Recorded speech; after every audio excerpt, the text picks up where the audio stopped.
Welcome back and thank you for joining. Let's practice some more simplifying of radical expressions. And this time we're looking into radical expressions that contain a variable in the radicand. So recall that the formula that we're using in simplifying these radical terms would be the nth root of a to the power of n equals a. So we'll try to express the radicand as a perfect power with power same as the index. Now, to better understand how to simplify when a variable is present in a radicand, let's take a look at how we simplify when the index is odd or even. So remember, there are restrictions when we take the eventh power of a number. The eventh power of a number can only be, let's say for example, the square root of 4 is a positive 2. And we can only take the square root of a positive number. The same applies to fourth root, sixth root, or any eventh root.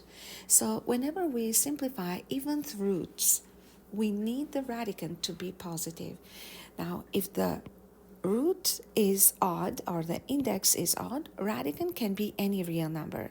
So what that means is that if we have the third root of 8, that would be equal to 2, and the third root of negative 8 would be equal to negative 2. So both radicands, positive and negative, can be cube rooted or third rooted. However, if the index is even, we want to make sure that the radicand is either positive or equal to 0. So, for example, if we have the square root of number 4, that would be equal to 2, but the square root of negative 4 will be non-existent. Now, when we have a variable in the radicand, and we're simplifying it, say for example, if we have the square root of x squared, the answer will be x. But if x happens to be a negative number, let's say for example, if we had the square root of negative 3 squared, so, and x, let's say, is negative 3, if we admitted that the root of x squared is equal to x, it means that we need to admit in here that the square root of negative 3 squared is negative 3, which is unacceptable for the square roots. So there are 3 cases that I would like to bring to your attention. First of all, always remember to identify the index, and that is because if the index is even, radicand has to be positive. And the way we ensure that we get the right answer is by looking at the following 3 main cases. So there are other subcases which we won't talk about. Case number 1, if the power is odd, so when we take out an odd power, for example, if we have the square root of x squared, the answer would be x, so to the power of 1. So number 1 is an odd power. So in this case, we're going to say that the term that we take outside, or the variable we take outside, if it has an odd power, we'll need an absolute value to make sure it stays positive. Because if x happens to be a negative number, then if we stated that the root of x squared is simply x, then we would admit also that x can be a negative number, or the answer is a negative number. So in this case, to protect the answer from being a negative, remember, only for eventh roots, right? So we need to make sure that we put absolute values around the answer.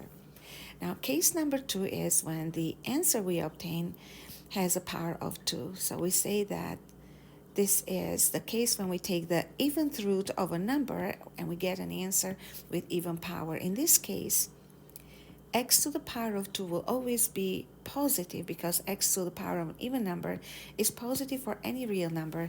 That means that the answer that we get from the even root will be a positive number at all times, so there is no need for absolute values. Case number 3 is what I call the protective radicand. This happens when we have, let's say for example, a radical number with even index, and when we simplify it, we take out a factor that has a power of 3, which makes us think of case 1, where we need the absolute value. However, in this case, we're going to say absolute value won't be necessary because the fact that we have x to the power of 1 inside the eventh root in here guarantees in a way that x is positive or equal to 0, which protects x to the power of 3 from being negative. So with this in mind, we're going to go over a couple of examples here. So we have to simplify 9x to the power of 4. So again, you start off from the index. So the index is 2, which means the index is even. So when we take out or we simplify this radical term, we're going to say that we need to express the radicand as a power of 2. So number 9 is a perfect power of 2 with base 3, and x to the power 4 is a perfect power of 2 with base x to the power of 2. So 2 and 2 simplifies, and the answer is 3x squared. And before we leave this question, we are going to make sure that whatever we simplified, whatever we took out of the radical, is a positive because of the even index. So 3 is a positive number, and if x is positive, x squared is positive. If x is 0, x is 0. And if x happens to be a negative number, so we'll still have a positive answer. So therefore, there is no need for absolute value in this particular question. Let's continue with the next one. We have the square root of 16x squared. Sorry. So here we go. We have the square root, index is 2, which means we need to write this as a perfect power of 2. 16 needs a base of 4. X squared needs a base of x. So the answer now will be simplify the 2's in here, simply 4x. Now, number 4 is a positive number. Now, x has an odd power. So remember that if x happens to be, let's say, a positive or equal to 0 number, that would be a perfectly acceptable answer because we can square root a positive or a 0 and get a positive or a 0. But if x happened to be a negative number here, we wouldn't recognize it right away in the radicand because it would still be negative to the power of 2 equals a positive. So, but when we take it out, then if we admitted that we had just x in here for x, that means that if x were a negative, we would get a negative answer here. So that means we're going to need an absolute value to protect x from being negative. So, and to make sure that the square root of this term is some positive number. Now we'll move on to the next question. So if this is still confusing, try to go back to the chart, analyze it, try to recreate the chart on your own. It makes more sense when we recreate things based on our own understanding. So again, we have an index of 3. Remember then when index is odd, we do not have to worry about making the term outside the radical a positive or ensuring that the term outside the radical is positive. So we're going to need, though, a perfect power of 3 here. Number 8 will need a base of 2, and a is simply a. So the answer would be 3 and 3 simplifies 2a. So this can be positive, negative, doesn't really matter. That's an odd index, that's why. Continue on with the next question. We have negative 49. B to the power of 4. So this negative will sit quietly here in front of the radical. The index here is 2, which means that we need to express the radicand as a perfect power of 2. 49 will need a 7. B to the 4 will need a b squared. So that would equal negative.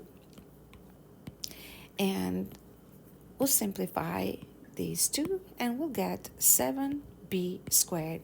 So because the index is even, we want to make sure that we took out a positive, and 7 is positive. For any number or value of b squared will be also positive, so this will not need an absolute value. So next we have plus or minus the square root of 64x to the 4, y to the 4. So we have plus or minus the fourth root, sorry, let me double check this, the square root, I don't know, a lapsus. All right, so we have the square root, and we have to write this as a perfect power of 2, this radicand right here. So let's think about it. Number 64 as a perfect power of 2 is going to need the number 8 in here. 8 times 8, 64. For x to the power 4, we're going to need an x to the power of 2. For y to the power 4, y to the power of 2. So let's continue simplifying here. We have a plus, minus, index and power simplify. So this would be the answer, 8x squared, y squared. Now let's discuss the value of the term we took out outside the radical. Because index is even, this has to be even. This has to be positive. 8 is positive, x squared is positive for any real number x, y squared is positive for any real number y, which makes 8x squared y squared a positive. So let's continue with one more question. So here we have an odd index. Odd index means don't worry about absolute value at all. So we're going to say that this is the third root. We still need to simplify it, right? And we need to write the radicand as a perfect power of 3 so that we can simplify as much as we can. So number 27 will need a base of 3. So to the power 3, 27. And y6 is going to need a y squared in here. So index power simplify, we have 3y squared. And again, index odd, no need to worry about making this positive. Next, we have another odd index. So index of 3, which means that we're going to have to rewrite this radical number as third root of a perfect power of 3. So negative 125 will need a negative 5. Y to the 6 will need a y squared. So that means we have 3 and 3 simplified. The answer is negative 5y squared. Let's continue with the next question. We have an even index here, so be very careful. So that means we are trying to rewrite the radicand as a perfect power of 4, same as the index. So power 4 stays out. So x to the power of 20 will need an x to the power of 5 in the base. Y to the power 16 will need a y to the power of 4 in the base. So same idea. They simplify, and we'll have x to the power of 5, y to the power of 4. Now, let's check and see what this term can become. So, if x is any real number, which means x can be positive to the power of 5, this is positive. X can be 0 to the power of 5, that would be 0. Totally acceptable, because the roots of positives and zeros can come out of an even root, right? Or numbers that are positive or 0 can come out of an even root. But if x happened to be a negative number, then that means that this would be a negative number. And that means that we agree to take a negative value outside an even root, which cannot happen and shouldn't happen. So that's why we're going to wear x to the power of 5, some absolute value, nice little winter coat here.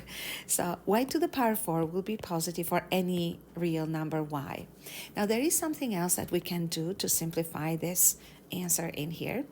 Notice how we have the absolute value of x to the power 5. 5 is quite a big number.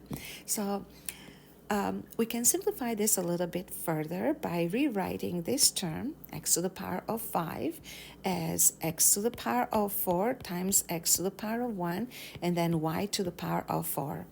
Now, x to the power of 4 can come out of the absolute value because it is positive for any real number x, and then we can keep just the absolute value of x inside the absolute value notation, and then y to the power of 4. So either version that we just wrote, or x to the 4, y to the 4, absolute value of x are acceptable. Now this would be considered a more simplified answer than this one here. So we'll continue with the next question. We have again an eventh root. So we gotta watch out for the number that we take out of the radical. So eventh root means that we're going to need in here a power of 2, same as the index. So number 4 will need a base of 2. Y to the 4, a base of y squared. 2 and 2 simplifies. Answer is 2y squared. And y squared is positive or 0 for any real number y, therefore no absolute value. Okay, so next we have negative, so that's outside the radical. The third root of 27 x to the power of 9. So this time the root is odd. That means we don't have to worry about ensuring that the number that we take outside the radical stays positive. So, but we do have to write this as a perfect power of 3 because we're still simplifying. So 27 is going to need a base of 3. X to the 9 will be x to the power of 3. And the answer will be, simplify the 3's in here. We still have the negative sign in here. And we have 3x to the power of 3 as the